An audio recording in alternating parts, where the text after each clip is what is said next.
Dengue ಕಾಯಿಲೆಗೆ ಚಿಕಿತ್ಸೆ ಫಲಕಾರಿಯಾಗದೆ ಗುರುವಾರ ಶ್ರೇಯಾ ದವಡತೆ 11 ವರ್ಷದ ಬಾಲಕಿ ಮೃತಪಟ್ಟಿರುವ ಘಟನೆ ಪಟ್ಟಣದ ಅನಂತ ವಿದ್ಯಾನಗರದಲ್ಲಿ ನಡೆದಿದೆ. ವಿದ್ಯಾಕೃಷ್ಣ ಎಂಬುವವರ ಪುತ್ರಿ ಶ್ರೇಯಾ ಕೃಷ್ಣ ದವಡತೆ 11 ವರ್ಷದ ಮೃತ ಬಾಲಕಿ.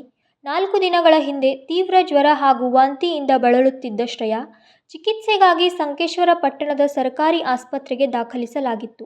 ಆದರೆ ಹೆಚ್ಚಿನ ಚಿಕಿತ್ಸೆಗಾಗಿ ಜಿಲ್ಲಾಸ್ಪತ್ರೆಗೆ ದಾಖಲಿಸಲಾಯಿತು.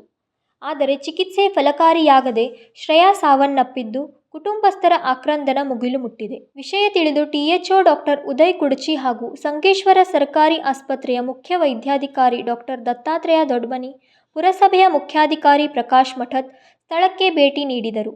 ಸಚಿನ್ ಕಾಂಬ್ಳೆ, ಕೆಎಂಎಂ ಸಂಕೇಶ್ವರ್.